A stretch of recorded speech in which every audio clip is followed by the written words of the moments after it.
welcome to another meeting of the Rotary Club of Livermore, and thank you to everybody for joining us and continuing to join us via Zoom. So I would like to, we have a guest Rotarian visiting us, and that is Jill Durick who's Assistant Governor. So Jill, would you be willing to lead us in the Pledge of Allegiance? I ask everybody else to put yourselves on mute and Jill to unmute herself. And those who are comfortable with it, please stand and join me. I pledge allegiance to the flag of the United States of America and to the republic for which it stands, one nation, under God, indivisible, with liberty and justice for all. Thank you. Thank you very much, Jill. Okay, so now Michael and Stu for our Rotary Songsters. And Michael, do you have an introduction that you're going to give? I have a feeling that Michael is not here. I think he's on the road to Southern California right now. So I'll introduce this. The tune that I put together for this week is one by Lori Lewis. It's called It's Up to You and Me, and I think it fits in with our subject for today very well. So let's see, here it comes. It's up to you, and it's up to me. Yes, me. If you want to keep living in this land of the free, if you're not lacking what you see, get on down to your polling place, cast your vote before it's too late, exercise your right and defend democracy. Friends and neighbors, is your voter registration up to date? How about your family and your friends? It's all up to us to make sure that we do what we can to retain the right that our forefathers and mothers fought so hard for. And while you're at it, consider speaking for your friends that don't have the right to vote, the critters and the trees around us. If you're not lacking what you see, get on down to the polling place, cast your vote before it's too late, exercise your right and defend democracy. Get out and vote. Yeah, vote. It's that time. Vote, vote, vote, vote, vote, vote. Well, thank you very much, Stu. Yes, indeed, that was appropriate for the election season that we're in and for our topic today. So now I would like to invite Bill Nebo to read some words that are actually from Bruce Shore. Bill. Okay, Carolyn, can you hear me? Okay, here's what Bruce writes. When I retired from the lab in April 2001, after 30 years, I was immediately persuaded by sponsors Bill Nebo and Pete DeBroom to join Rotary. Some of our Rotary traditions were very different. Others have remained unchanged. In my new member talk, I told of my pleasure and following a bit of the career of my father, who had been a Rotarian in Visalia, California, and in Tsurukawa and Nishinasuna, Japan. In those days, our Rotary opening thought was essentially a prayer, and my opening prayer was taken from the one my father had composed for our own family meals. At my very first meeting as a Red Badger, I put on a greeter badge and said hello and welcome to every member I met. In the days and weeks and years after that, I followed this pattern, although I was no longer obliged to do that to earn advancement from red to blue badge. I enjoyed those greetings, and if I was a bit late, I would wander around the room and greet everyone I had missed coming in the door. For me, this was a very enjoyable part of Rotary, but this was totally impromptu, totally unorganized. When later I was asked to make this an organization position and keep a list of those who could do it when I was absent, I declined. I did not do well at keeping lists and asking people. The next task I undertook, I did more officially. That was dealing with having a reporter for our weekly newsletter. The reporter took notes on the meeting and wrote it up and sent it to John Gordon, who then added photographs, printed it, and distributed it to all members as the Spur. Larry Burdick asked me to take on that task. In those days, you were expected to write the Spur for a month or 3 and then pass it on. So I did that, and after 3 months of my writing, I began to keep lists and ask others to fit in. In the end, I found a willing volunteer, Bob Jacobs, who was able to type the minutes as he sat in Rotary with his computer. A splendid job he's done. Even before COVID brought such drastic changes to Rotary clubs everywhere, I was growing somewhat less active. Now, with my chemotherapy treatments for cancer of the pancreas, I have little ability to do more than keep occasional touch. But I am very grateful for the years of companionship and fellowship in Rotary, for the friends I have met, and for the opportunity to welcome newcomers into our club. With very best wishes, Bruce Shore. That's it. Thank you very much, Bill, for sharing those words from Bruce. And I, like many of you, one of the things that I miss most about meeting in person is seeing Bruce's smiling face. And definitely, if he didn't catch us at the door, he came around and welcomed us all. And from my very first days at Rotary, I felt very welcome. And a big part of that was due to Bruce. And I'm also very grateful just for the encouraging words and a vote of confidence that Bruce has shared with me since I stepped into this role as club president at the beginning of July. So my thoughts are definitely with Bruce as he's undergoing his treatment, and with thoughts and for grateful that his family can be there with him during this time. And so our meeting front line for today, once again, Jeff Youngsma is doing a great job as our Zoom host and greeter, and we heard lots of other greeters as well. Joel Swanson is our Spur reporter. Alan is doing a great job and audio visual today, and also putting together all of that. Kathy will once again be our Spur publisher, and David is not with us today because he had a previous engagement to monitor the chat. So I think Alan and Jeff can help me do that as we go along. Carolyn, just one brief interruption. Sheila has been also helping us as a Zoom host, or as the assistant Zoom host. Well, thank you very much, Sheila, for doing that today, and also being a greeter extraordinaire. So I mentioned before that we do have one visiting Rotarian. Jill, I'll let you say hello and say which club you're with. Hi, I'm Jill Durig. I am with the Livermore Valley Club, which you often call the Morning Club. Good to see you all. Hi, Jill, and welcome. And Jill, as I mentioned, is also the Assistant Governor for Area 4, which is for the clubs in Livermore, Pleasanton, Dublin, Castro Valley, and Hayward. Any other visiting Rotarians today? Okay, we do have a few guests. I know that this is also today, we'll be doing recognition of 3 outstanding students from Livermore High.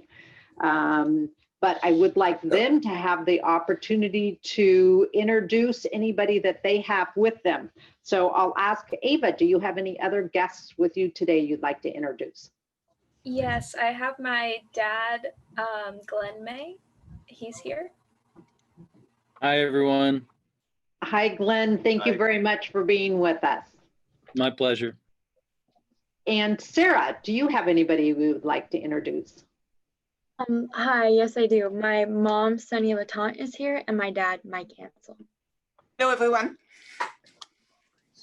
Hello. Hello, and welcome to both of you. And I think that Alicia had to leave, but are any of Alicia's guests or family members with us here? Or Alicia, are you still here? Yeah, I'm back. Hi. Hi, Alicia. So do you have any other family members or guests you'd like to introduce? I think she's on, but I don't know if she has her camera on, but my mom is listening in.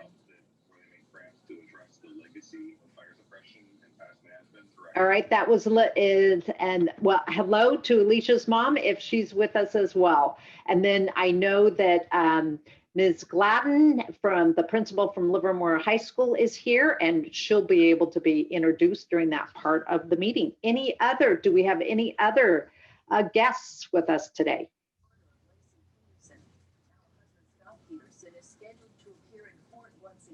All right, not seeing any, or I'll check in the pat.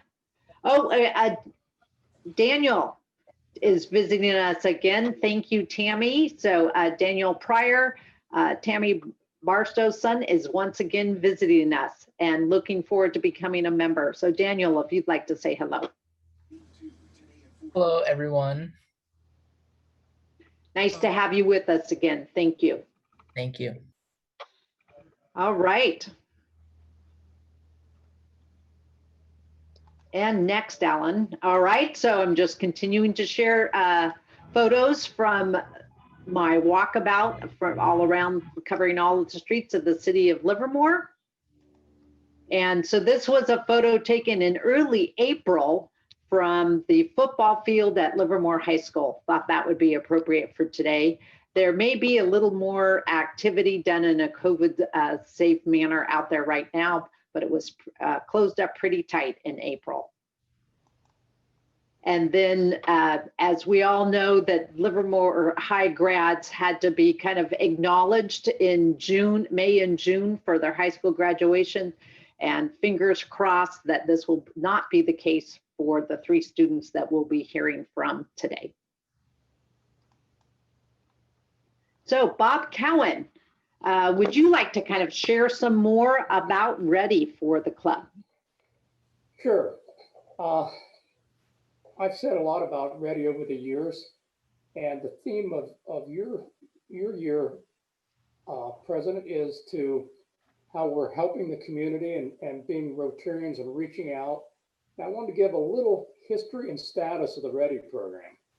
It was started by Manuel Perry in 2011, and it's at Junction High School, and it's kind of focusing on potentially at-risk kids that maybe aren't living up to their potential.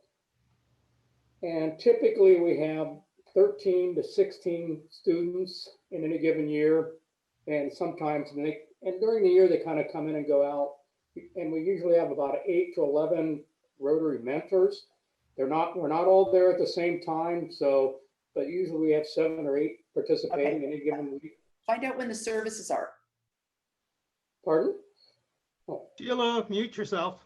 Okay, so you're not devoting a heck of a lot of time when you participate. It's a 1-hour after school session once a week during normal times.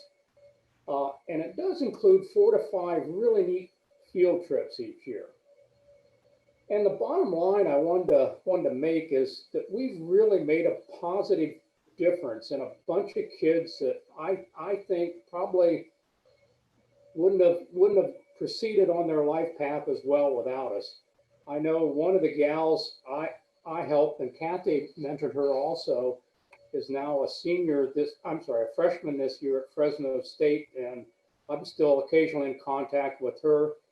And like many of our kids, she went from pretty much all Fs to all As basically in her first year, just because we helped her, pointed her how to do her homework, etc. So we really are making a difference. And I wanted to show you what we looked like making a difference. Next slide. So here's the Ready program work. There on the left, you can see Sonia with, looks like 4 gals she's working with. And there's TJ one-on-one with his student last year. And here you can see on the right our teacher, who's just fantastic, Lori Valenzuela. And she really cares about these kids and really knows the Ready program, though it's not a huge program, is really making a difference on these kids. And there you can see Dawn at the back. You can see, I think maybe that's Alan there. And we meet in the library, and it's very informal, but it does make a difference. Next slide. And I mentioned field trips. We go to On the lower left, that was the Exploratorium in San Francisco. The upper left is the new view from the Oakland Zoo at the upper part. And that gal on the left is actually Lorena, the gal that's graduate and now going to Fresno State, and comes and helps out on field trips. So in those, we think the field trips are really a valuable part of this. Kids get to places that they have never gone to before. Finally, I want to tell you how it is this year, because everything is online with Google Meets. We're still trying to figure out how to do it. We have quite a few volunteers, but we could use more.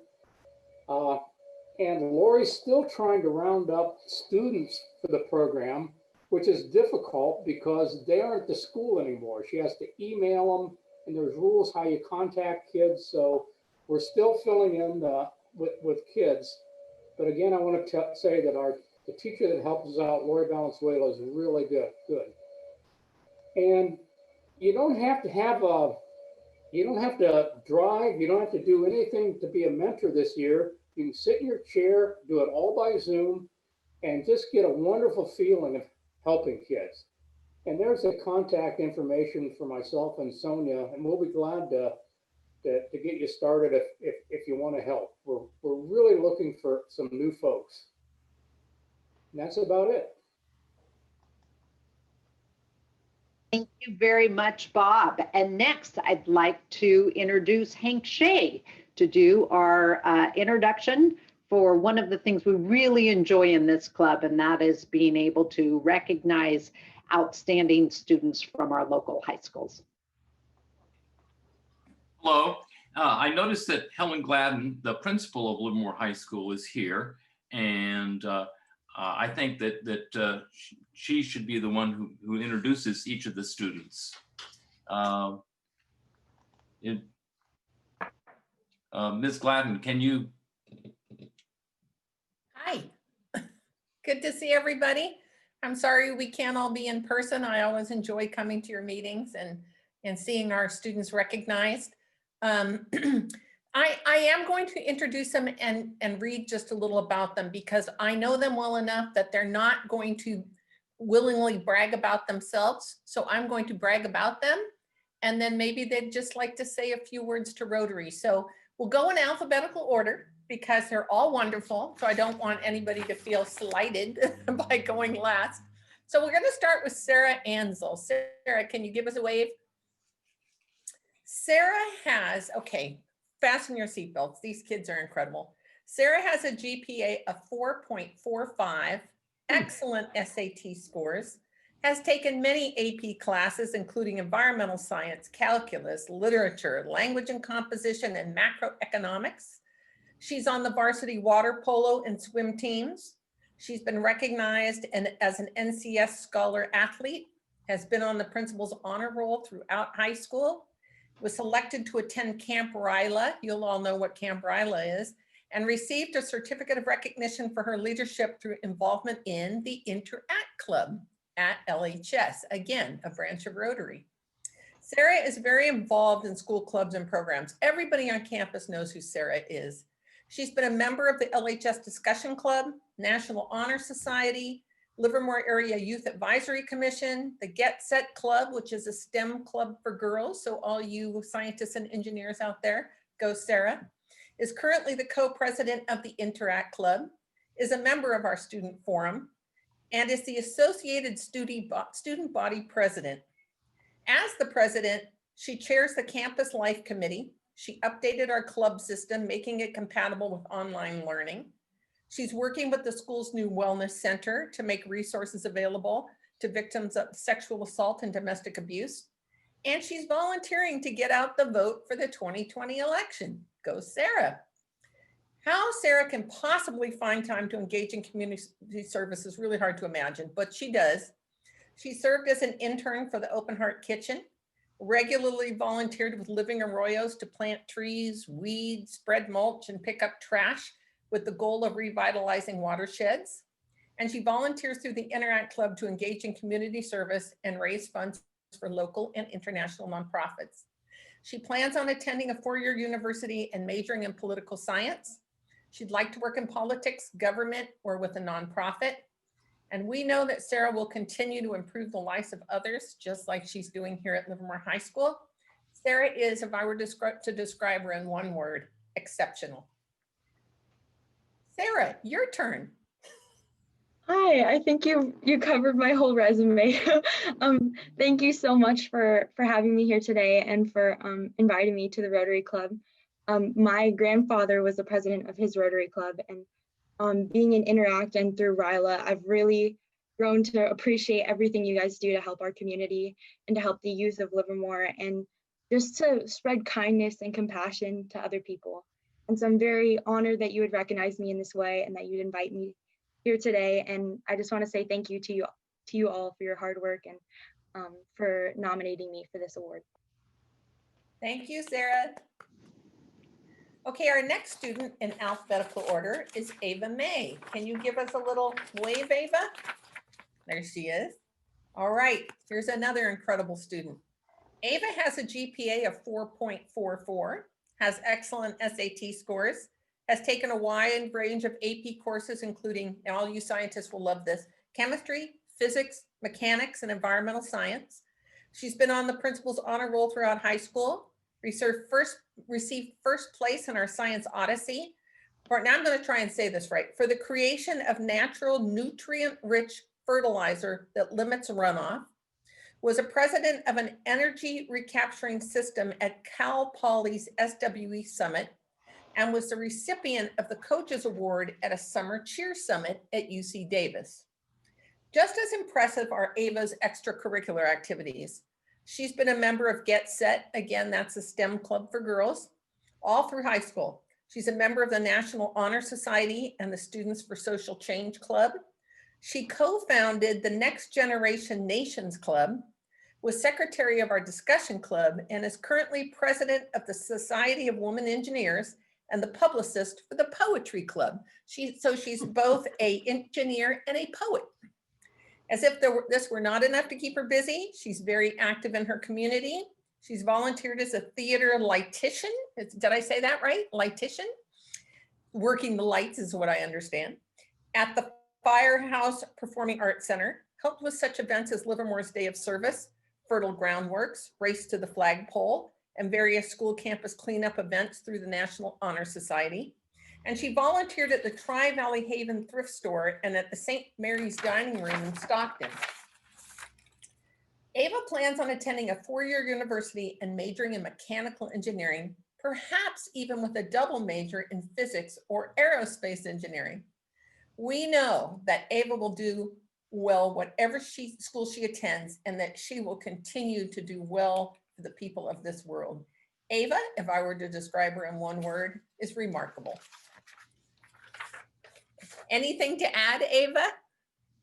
Well, I just wanted to thank you, Ms. Gladden, for that. That was awesome. And thank you to the Rotary Club for giving us all this opportunity. And I wanted to congratulate the other students for being here and being nominated. So thank you all for your hard work and dedication. Thank you, Ava. And last but certainly not least is Alicia Zhang. I've watched Alicia grow since I was her principal at East Avenue Middle School. So to see her now as a senior is just really fun. I wish I could see her on campus. Alicia, has a GPA of 4.67, has excellent SAT scores, is a National Merit semifinalist, won the Sandia Women's Connection Math Award of 2020, has won awards for her artwork at the Alameda County Fair, is a member of the LHS Gravitech X robotics team, and on top of all that, she plays on the LHS varsity basketball team. I have seen her on the court many times. She founded the LHS Science Team Club in 2019 and has been an active member of our math club since 2019.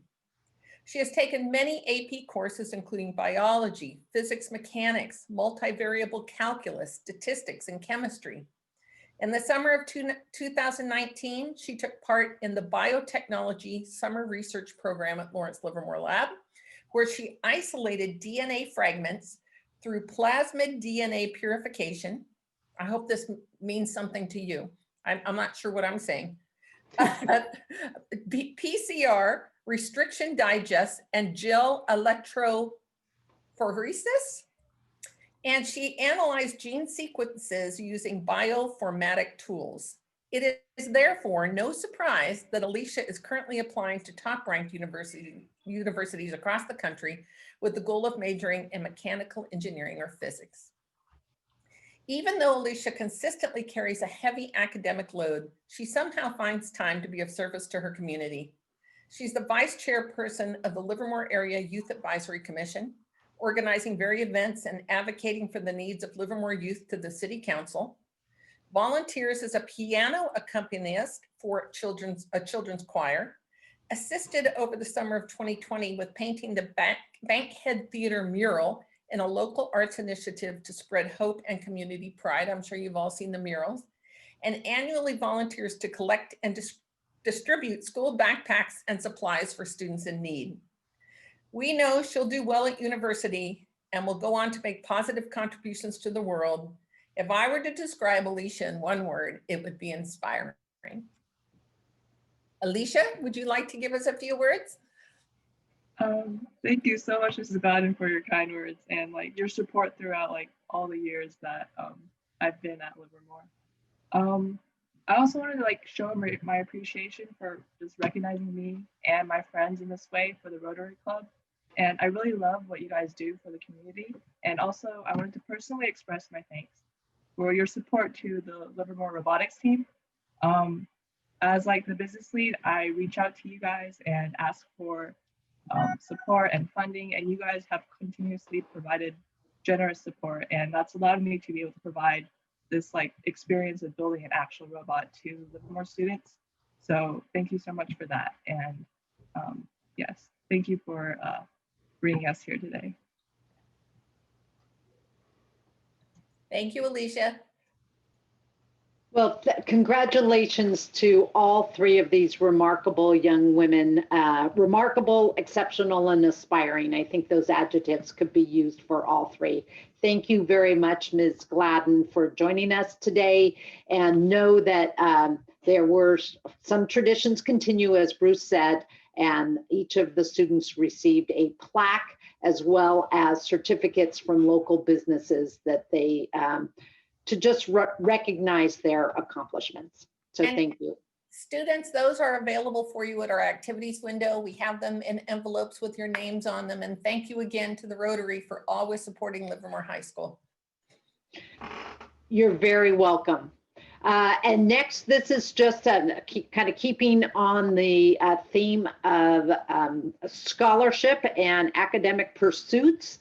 The District 5170 Rotary Global Grant Scholarship application is now open, and this is for a scholarship opportunity at the graduate level. It's a $30,000 scholarship for to be awarded in the 2021-22 school year for graduate level work and research outside of the United States.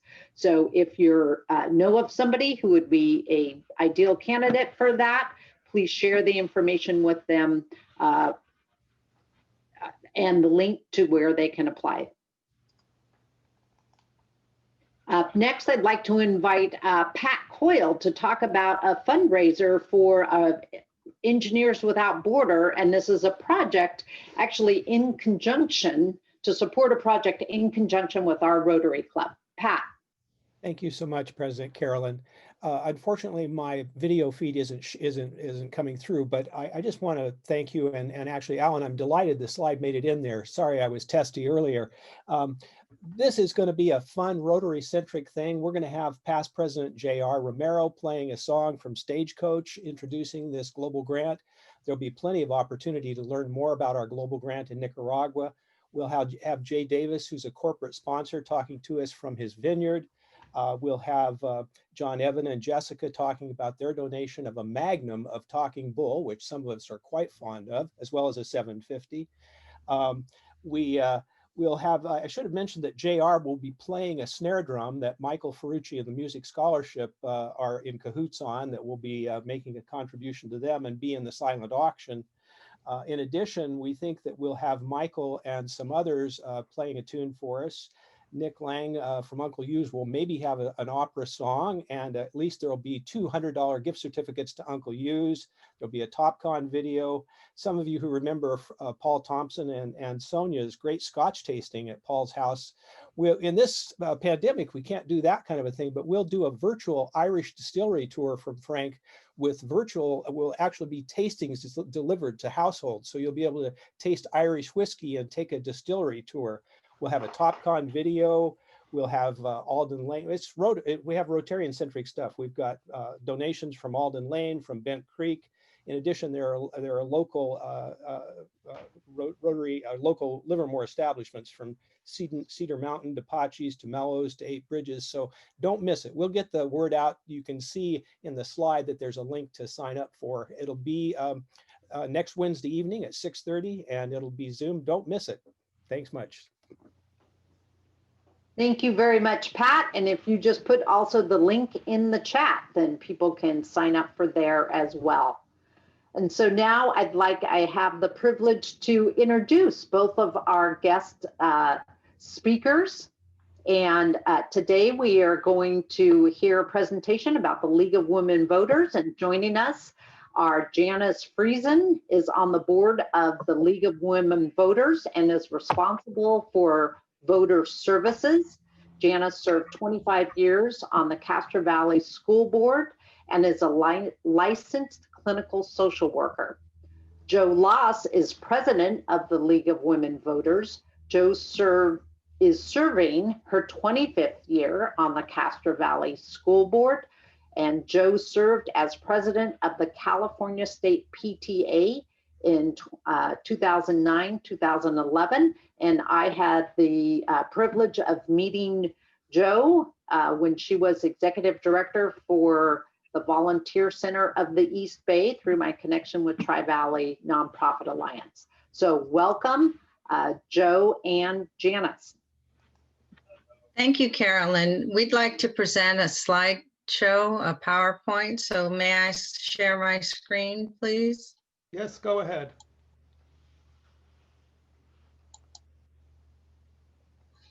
Share.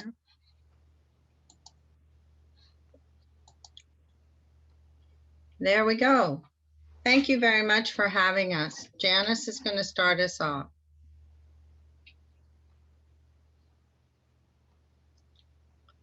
I think Janice is going to start us off. Maybe she's muted.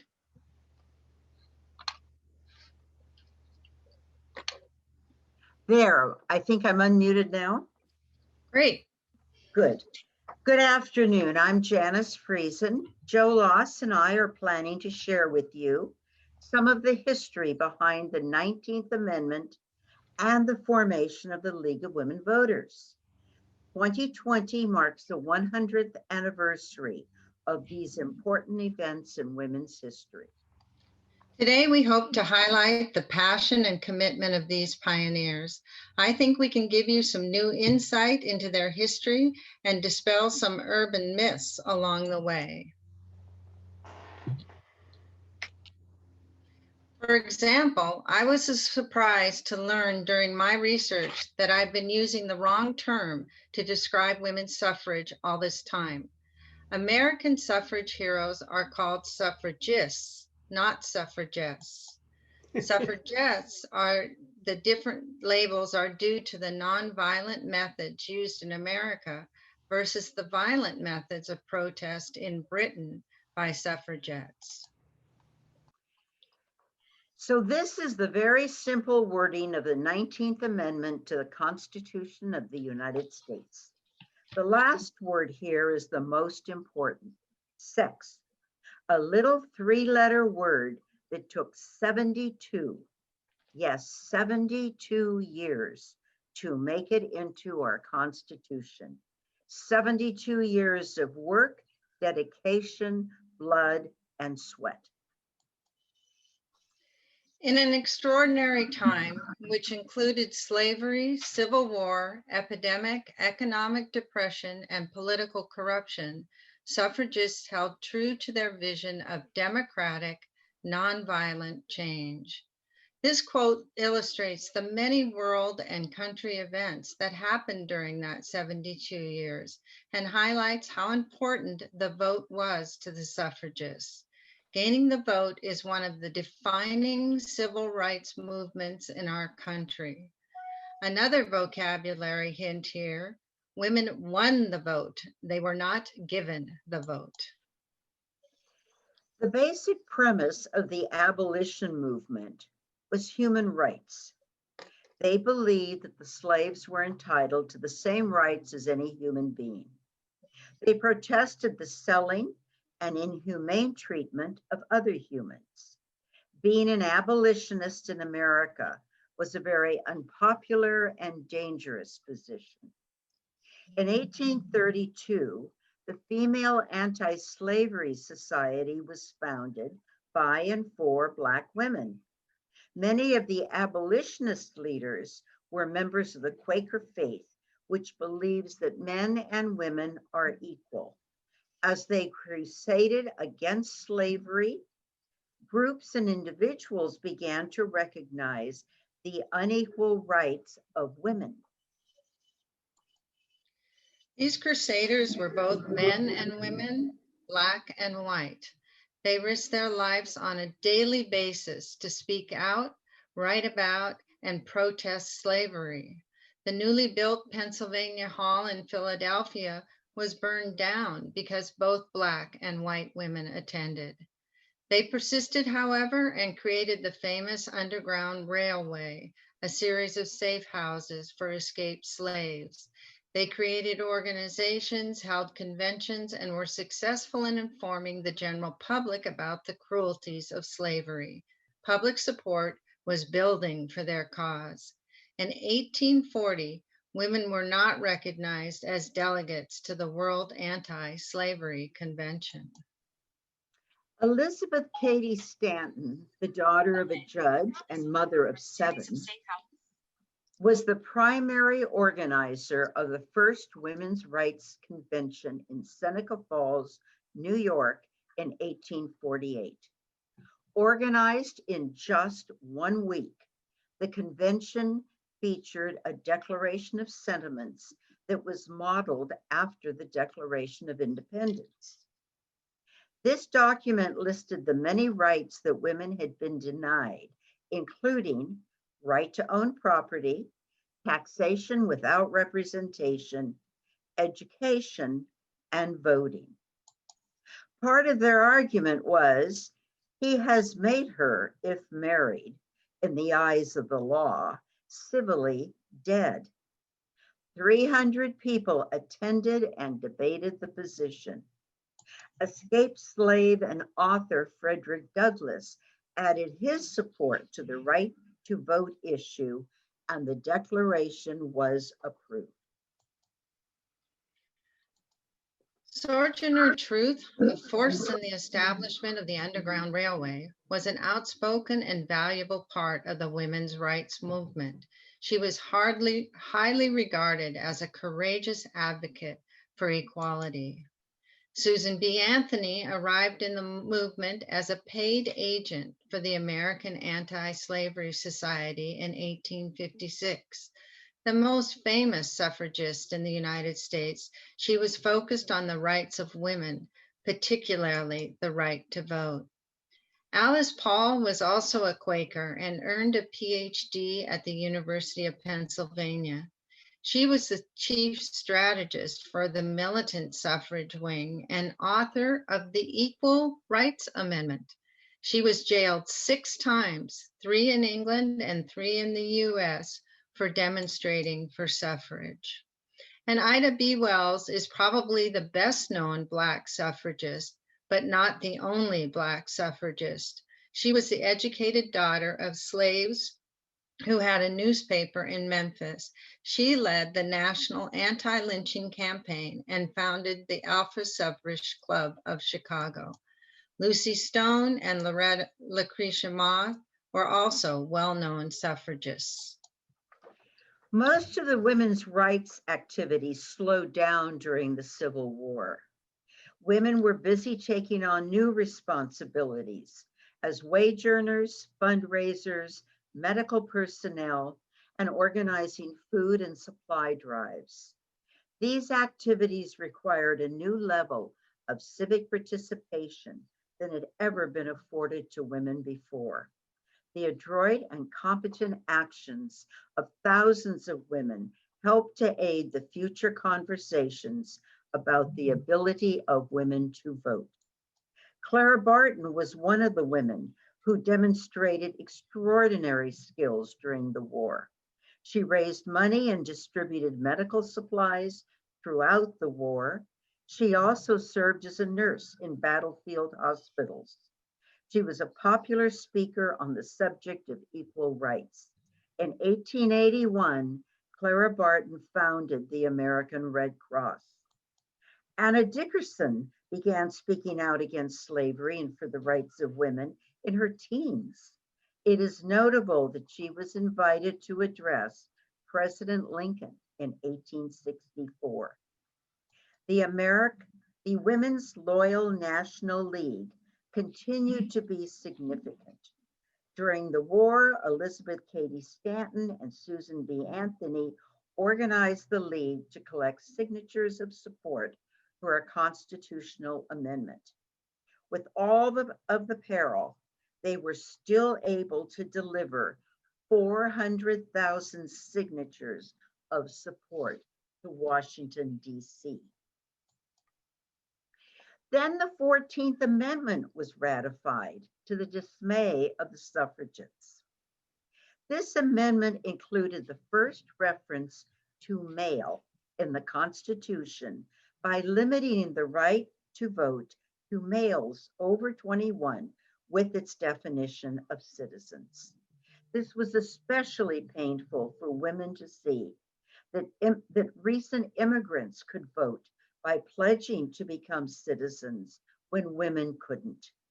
The claim that women are citizens went all the way to the Supreme Court, only to receive the finding that it referred to former slaves.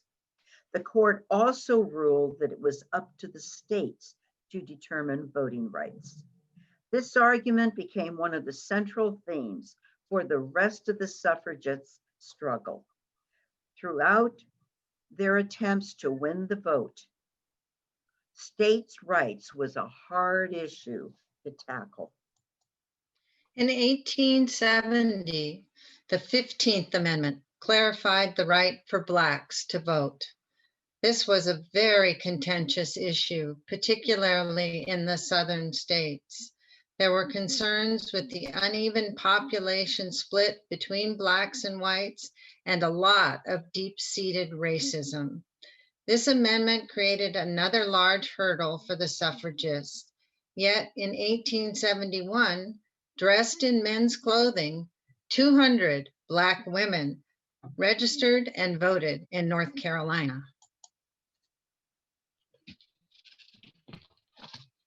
After the war and the 13th Amendment, which freed the 2 million slaves, women began again to build their momentum for the right to vote.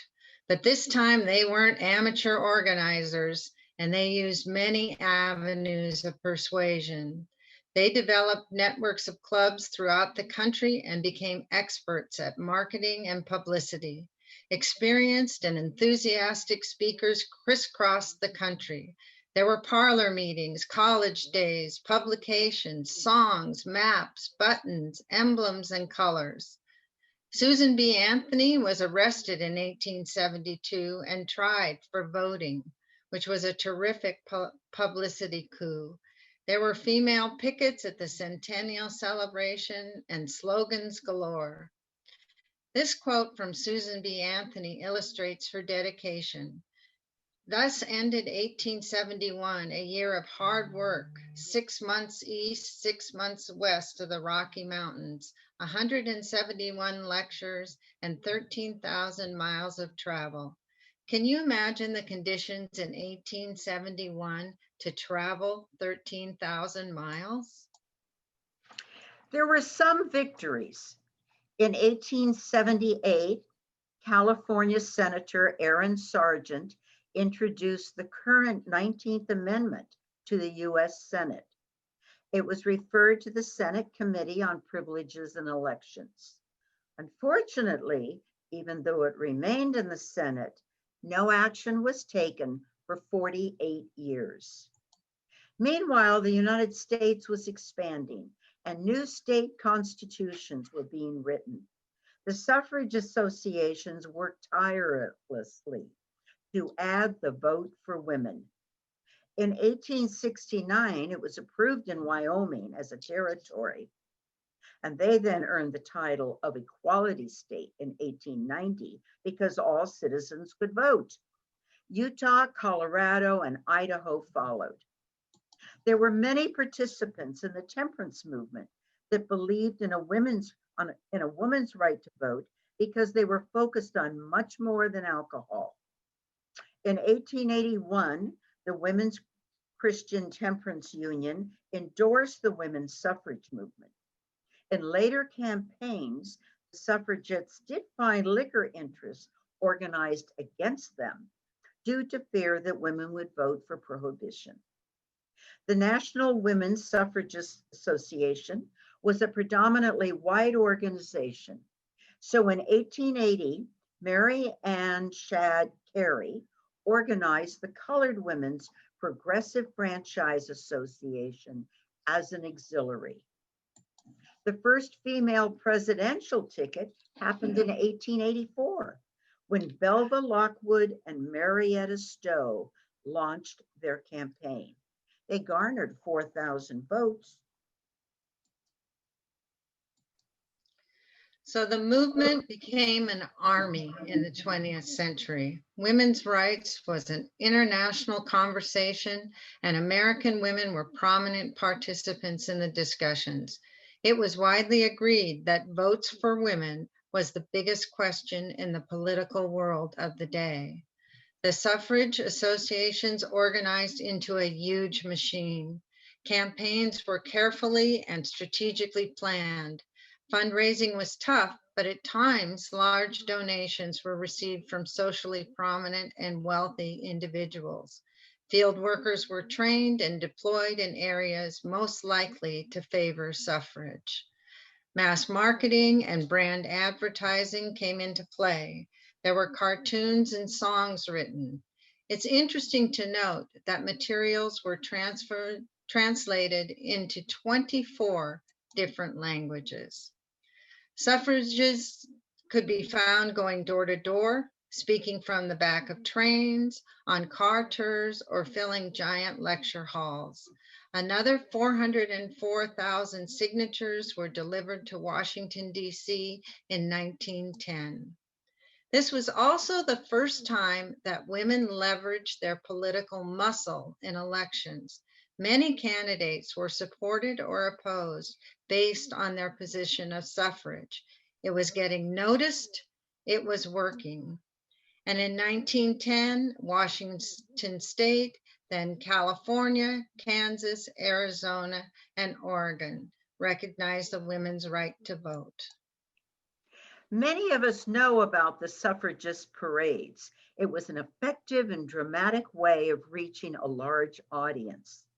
The parade in Washington, D.C., held the day before President Wilson's inauguration, was noted for its grandeur. There were 8,000 women marching with 10 bands, 26 floats, delegations from countries where women had the right to vote, and Black, Chinese, and Native American marchers. One of the most well-known images of suffrage came from Inez Milholland, leading the marchers on a white horse dressed in white as the herald of the future. She was renowned for her legal expertise and beauty. Later that day, she rode the horse through crowds of people who had crashed the parade. Her ride allowed the ambulances to get through and the parade to resume. The parade ended with a gorgeous tableau and speaking session, including Helen Keller, who couldn't get through the crowd to the lecture hall.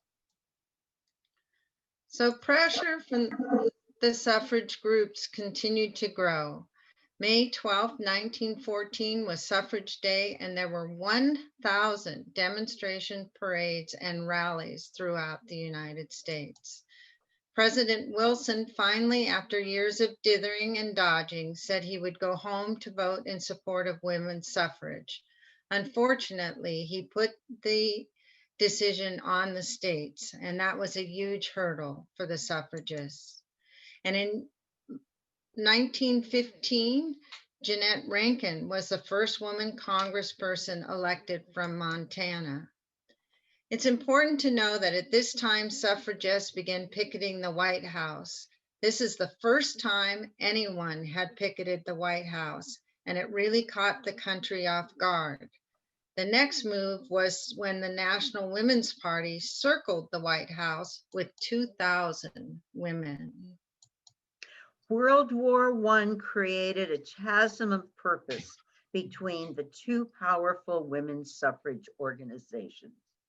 The National Women's Suffrage Association chose to support the war effort with committees, hospital units, coffee houses, and the Women's Land Army. The National Women's Party focused exclusively on suffrage. Yet both associations kept their Capitol Hill offices open with their knowledgeable, persistent, and passionate teams of lobbyists. Picketers at the White House were at first a novelty, but with the country at war and the increasing aggressive tone of the banners, the picketers found themselves harassed and attacked. The banners focused on President Wilson being a leader for freedom, but noting that women in America were still not citizens or able to vote. As the tensions grew, it became obvious that the police would not protect them, and the wartime crowds got more violent. The police started arresting the women and charging them with obstruction of traffic. Once tried, the women refused to pay the fine and were sent to jail or the workhouse. The conditions were horrible in both. This is the first time in our history that the claim of political prisoners came forth. The picketers believed that they were jailed because of unpopular politics, since they had not broken any laws. This is another famous part of the suffrage story. With no changes in the law, but the police now claimed that picketing was illegal and increased the number of arrests. Women instituted a well-known hunger strike and were force-fed through tubes jammed into their mouth or nose. They were known as iron-jawed angels. In 1918, a federal appeals court declared the arrest and detainment of all White House suffrage picketers unconstitutional. In 1918, states were moving towards suffrage. There was a presidential election coming up, and the addition of women voters excited some and created dread in others. 19 sessions of Congress had rebuffed the 19th Amendment, but in January 1918, it finally passed the House of Representatives. It took until June 1919 for it to pass the Senate. Suffragettes shortly celebrated. Then they rolled up their sleeves and went back to work. Ratification of the amendment would require approval from 36 of the 48 states. The suffrage campaigns of the past looked like child's play to the ones launched after 1919. Highly organized and laser-focused campaigns for ratification took place across the nation. There were many obstacles to overcome: federal interference with states' rights, racial prejudice, vast unknown additional voters, and of course, the threat to social pillars of home and family.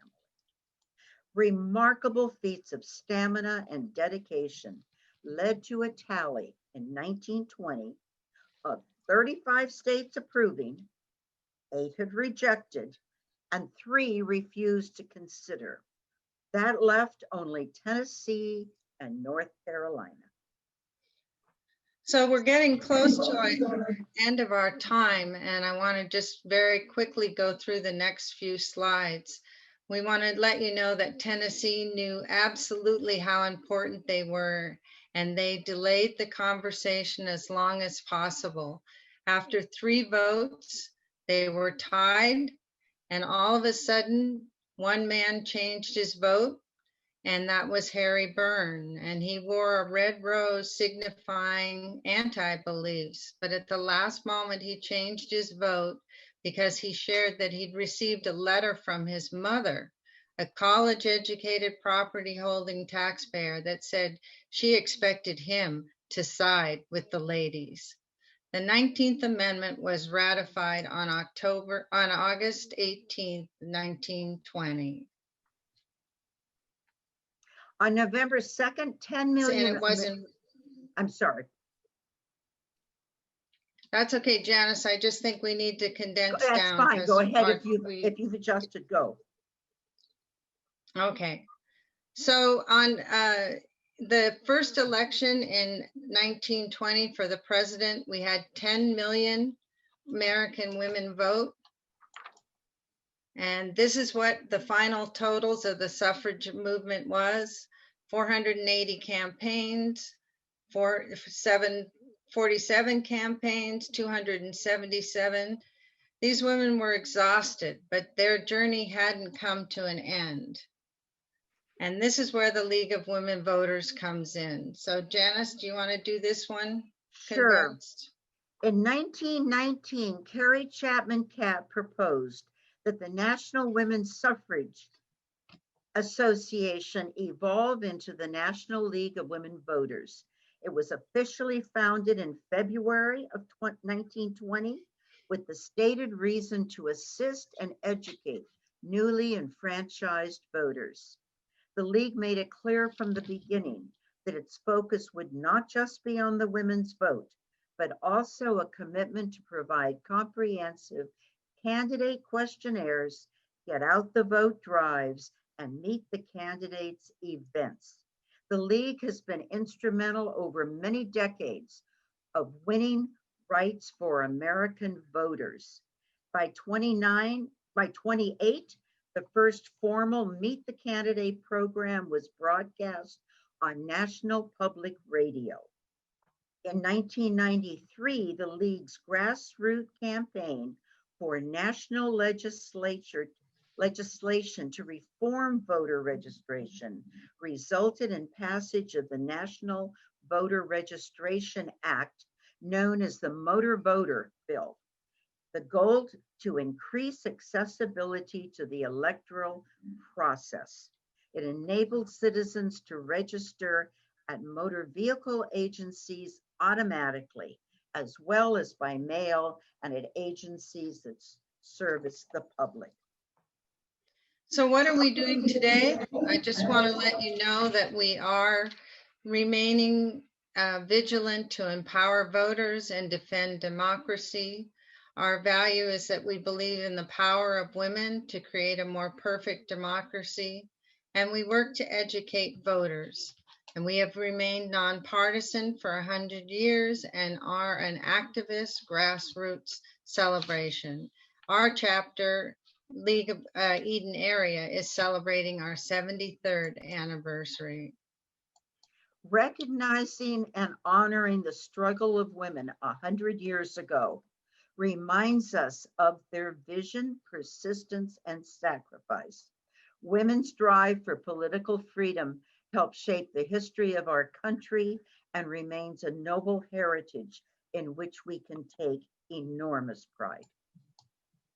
Thank you for having us today. Thank you very much, Joe and Janice, for that history lesson and an important history for us to remember especially in the year of the centennial celebration of the passage of the 19th Amendment. I remind so thank you for joining us. Next week, District Governor Greg Gusiana, if I pronounced that correctly, I hope that I did. I'll get it right by next week if I didn't, will be joining us. So this concludes another meeting of the Rotary Club of Livermore. Thank you all for joining us once again, even as we continue to meet via Zoom. It's nice to see all your smiling faces, even if just on a screen. See you next week.